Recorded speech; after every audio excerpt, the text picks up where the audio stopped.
with Juju Bean Farms, and today I'm going to talk all about coffee and making your own. I could probably be categorized as a coffee snob. I like my coffee all kinds of ways. We have a espresso maker. I have the Breville Barista Express, and we have a bun coffee maker that we just drink our regular coffee from.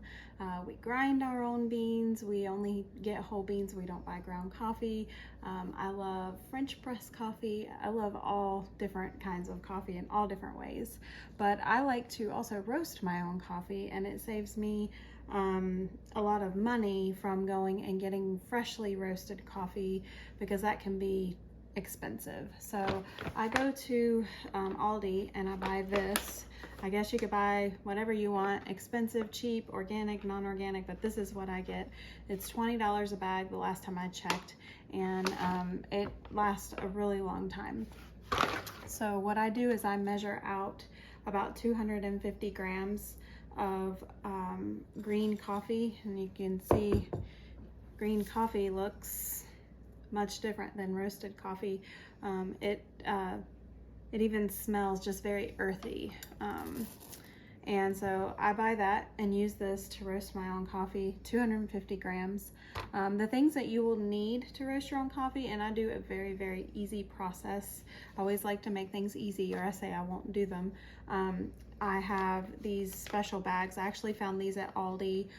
Don't know if Aldi has them now, but these are like little Ziploc bags that will let air out but not let air in, and that allows the coffee beans to degas. And the reason why I do 250 grams is because 250 grams fits perfectly in this bag. You'll need a Whirly Pop popcorn popper. I actually have two of these. I have one for my popcorn. It makes the most delicious popcorn. And I have one for my coffee. And now this is very loud. It doesn't take very long. It takes about 10 minutes to stand and stir it, but it is very loud. So if you have people in your house that don't like loud noises, you may not like this method, but this is the easiest and best, cheapest method I have found that works for me.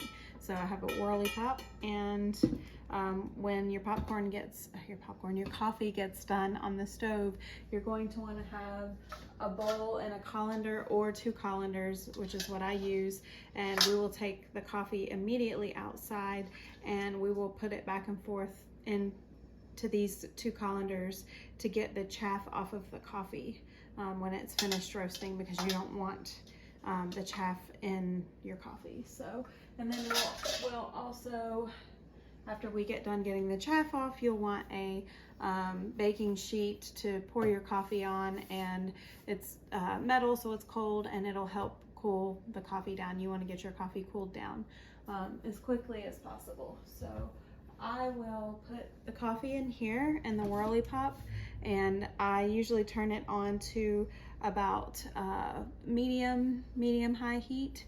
For me, that's like a 5 or a 6 on my stove, in between 5 and 6. And I just stir this with the handle, and you don't want to stop stirring at all. And it'll take a little while. You can peek in there, every once in a while, and kind of look at the coffee and see what it looks like.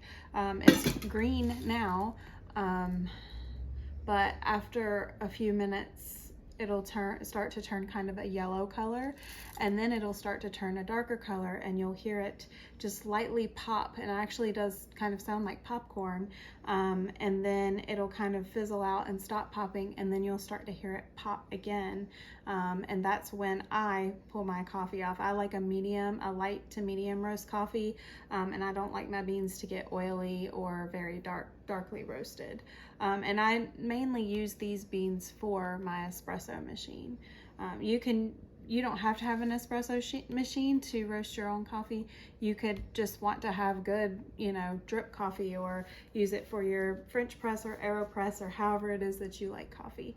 But I just use this kind of coffee, this freshly roasted coffee, for my espresso machine.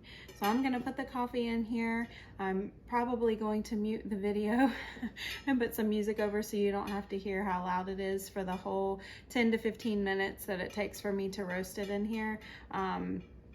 I will try to capture some of the audio of the cracks and the popping sound that it makes, and hopefully you'll be able to hear some of that.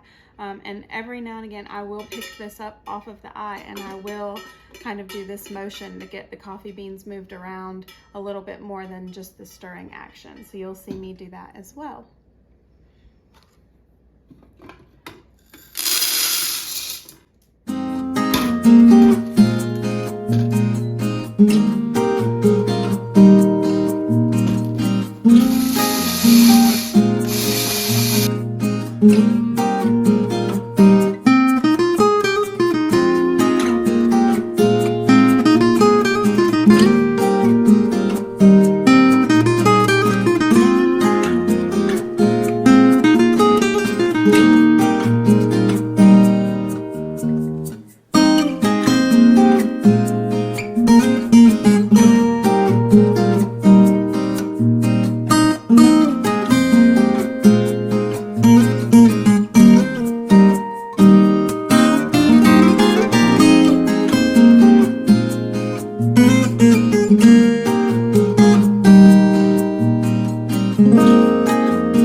After you get it inside from getting all the chaff off, just want to pour it onto the cookie sheet.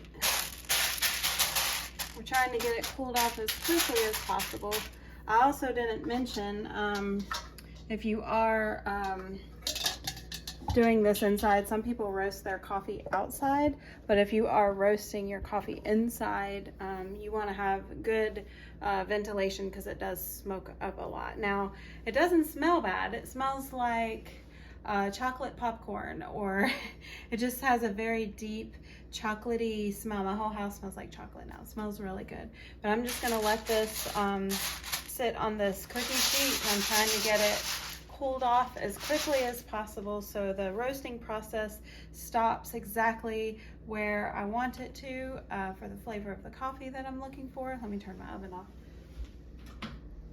And the really weird thing about this is right now the coffee beans don't even smell like coffee. It'll take them a couple of hours to release their gases and start having that coffee smell.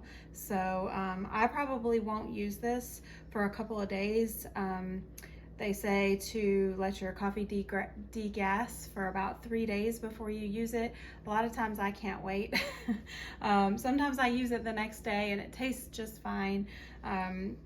But I'm really excited to make this and use this. It's not a very long process. It's not an expensive process, and it's fairly easy. And I mean, when I found out how to roast coffee at home, I was actually shocked. Now, there are obviously other methods that are more complex or take, more expensive. They have all kinds of expensive things that you could use, but this is quick, easy, simple. It does the job for me. It makes coffee good enough that tastes good for me to drink it, so that's all that I need. I will go through and check and see, like there's one right here that doesn't look like it was evenly roasted, and it looks like oh, it just had some chaff on it. So I'm gonna put that back in there, but you do want to go through and just make sure that there's not any that don't look evenly roasted. But I will show you, they all pretty well look pretty evenly roasted. If they're a little light, it may be some of the chaff, but they all look overall uniform in the roasting, and I'm very happy with the way this turned out today. I've done this a few times already, and I mean, there's a few times where I've gotten it a little light and I've gotten it a little dark, and after doing this for a while, you kind of learn how to listen for first crack and second crack, and you can look at it and see the depth of color and know that it's, you know, right where you want it and like it for your taste. So I hope you enjoyed watching this video and learning about how to roast your own coffee.